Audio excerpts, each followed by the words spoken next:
Biarlah seumur hidup kami hanya Kau yang kami puji, hanya Kau yang kami puja Tuhan.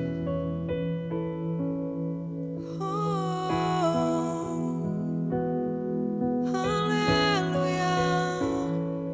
Ku mau memuji-Mu, ku selalu puji-Mu, ku mau menyembah-Mu, ku selalu sembah-Mu.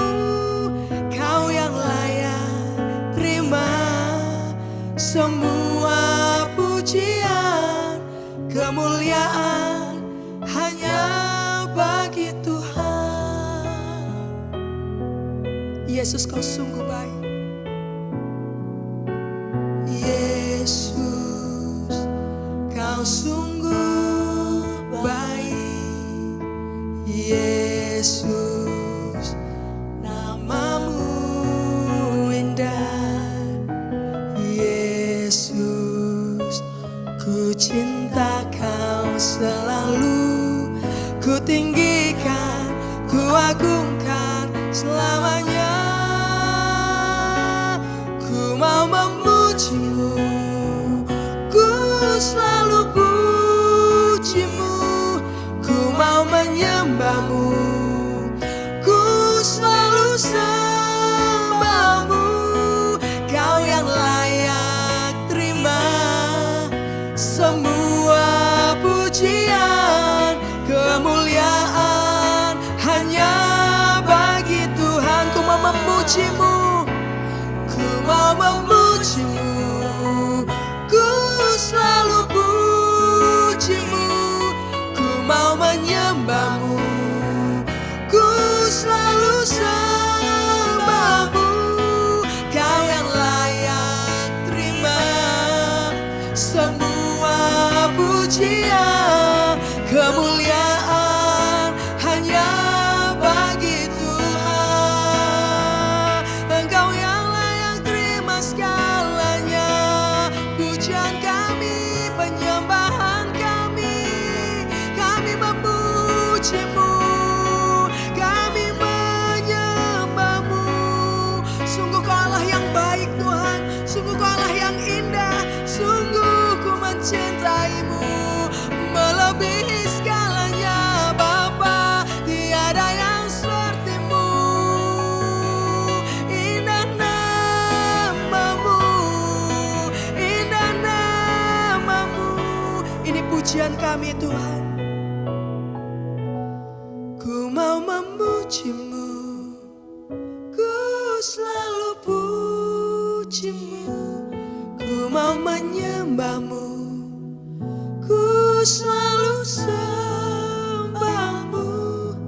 Kau yang layak terima semua pujian, kemuliaan hanya bagi Tuhan. Ku mau memuji-Mu, ku mau memuji-Mu, ku selalu puji-Mu, ku mau menyembah-Mu, ku selalu sembah-Mu.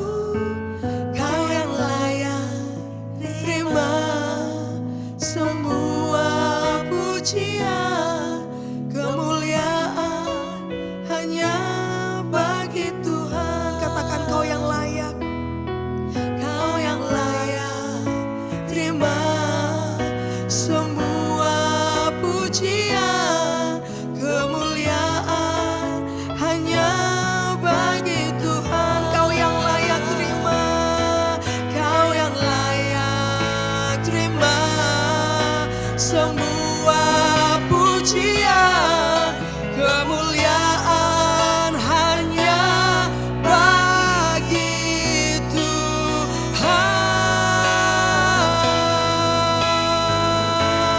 Kemuliaan hanya bagi nama-Mu Tuhan. Haleluya. Terima kasih Yesus.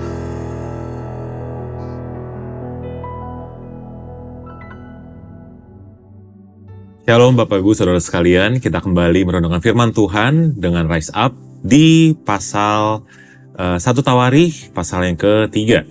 Dimana kalau kita lihat dari pasal 1 Taware ini membicarakan mengenai keturunan dari Daud.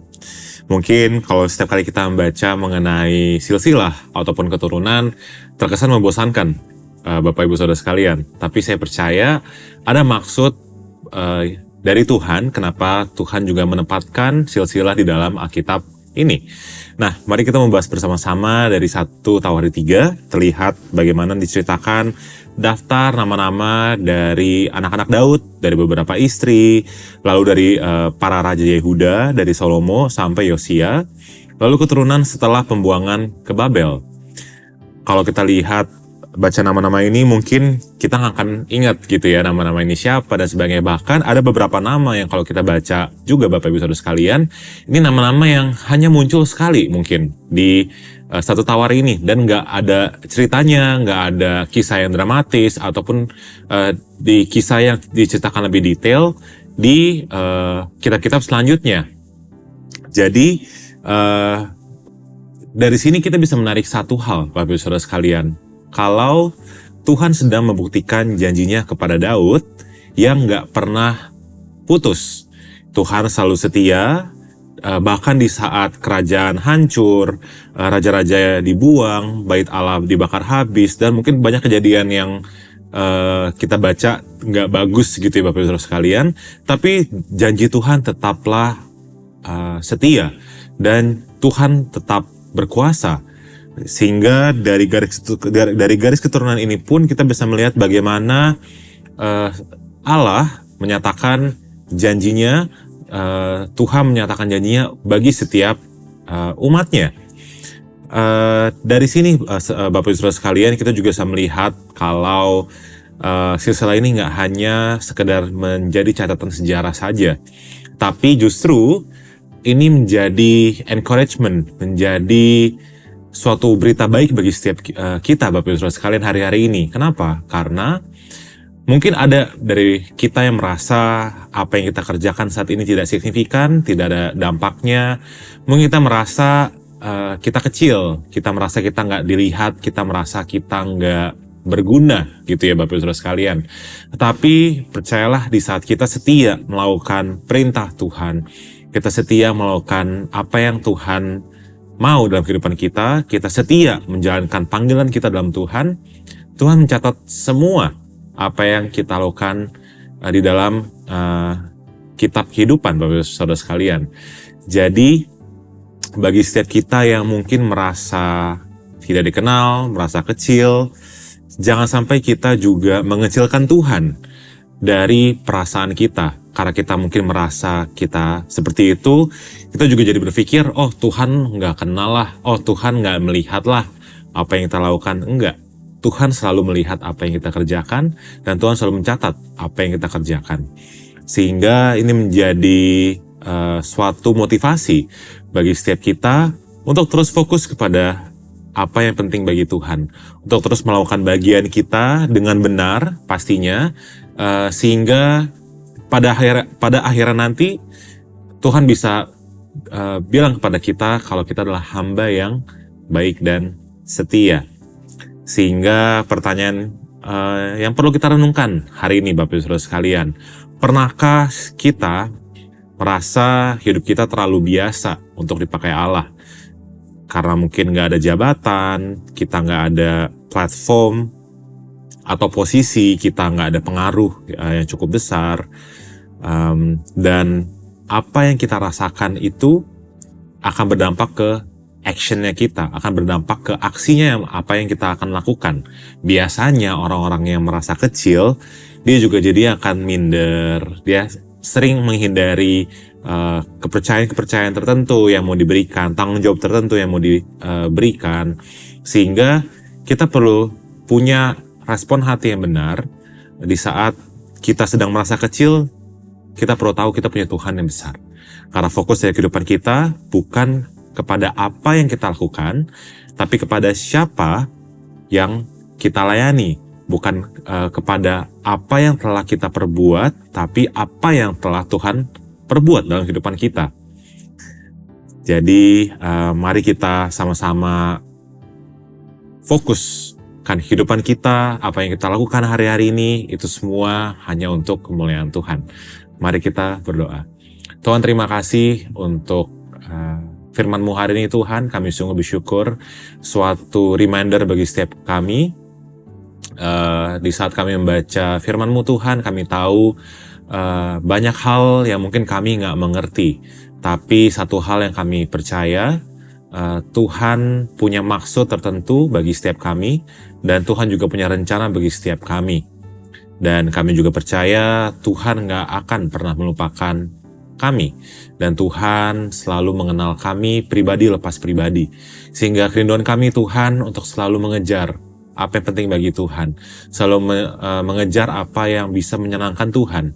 Bukan lagi mengejar agenda pribadi kami, bukan lagi mengejar apa yang penting bagi kami, tapi kami mau mengejar dan menghidupi apa yang penting bagi Tuhan.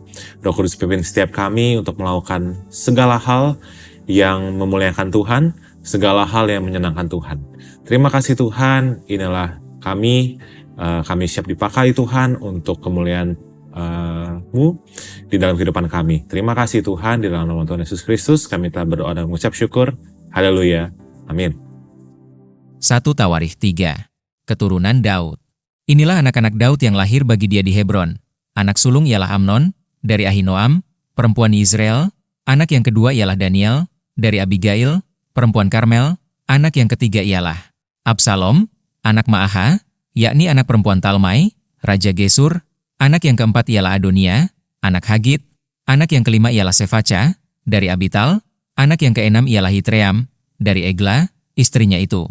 6 orang lahir bagi dia di Hebron, di mana ia memerintah 7 tahun 6 bulan lamanya, dan 33 tahun lamanya ia memerintah di Yerusalem. Inilah yang lahir bagi dia di Yerusalem: Simea, Sobab, Natan dan Salomo, 4 orang dari Batshua binti Amiel, lalu Ibhar, Elisama, Elifelet, Nogah, Nefeg, Yafia, Elisama, Eliada dan Elifelet, 9 orang. Semuanya itu anak-anak Daud, belum terhitung anak-anak dari gundik-gundik. Tamar ialah saudara perempuan mereka. Keturunan Salomo ialah Rehabeam.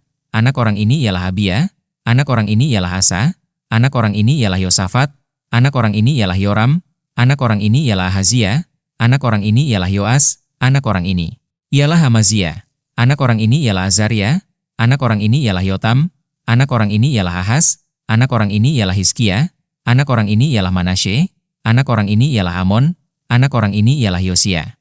Anak-anak Yosia, anak sulung ialah Yohanan, anak yang kedua ialah Yoyakim, anak yang ketiga ialah Zedekia dan anak yang keempat ialah Salum. Keturunan Yoyakim ialah Yehonya, anaknya itu, dan anak orang ini ialah Zedekia. Anak-anak Yehonya, orang kurungan itu, ialah Saltiel, anaknya, lalu Malhiram, Pedaya, Shenasar, Yekamia, Hosama dan Nedabia. Anak-anak Pedaya ialah Zerubabel dan Simei, dan anak-anak Zerubabel ialah Mesulam dan Hananya. Selomit ialah saudara perempuan mereka. Lalu Hasuba, Ohel, Berehia, Hasaja dan Yusab-Heset, 5 orang. Anak-anak Hananya ialah Pelaca dan Yesaya. Anak orang ini ialah Refaya, anak orang ini ialah Harnan, anak orang ini ialah Obaja, dan anak orang ini ialah Sahanya. Anak-anak Sahanya ialah Semaya, dan anak-anak Semaya ialah Hatus, Yigal, Bariah, Nearia dan Safat, 6 orang. Anak-anak Nearia ialah Elioenai, Hizkia, dan Azrikam, 3 orang. Anak-anak Elioenai ialah Hodawa, Eliasib, Pelaya, Akub, Yohanan, Delaya dan Anani, 7 orang.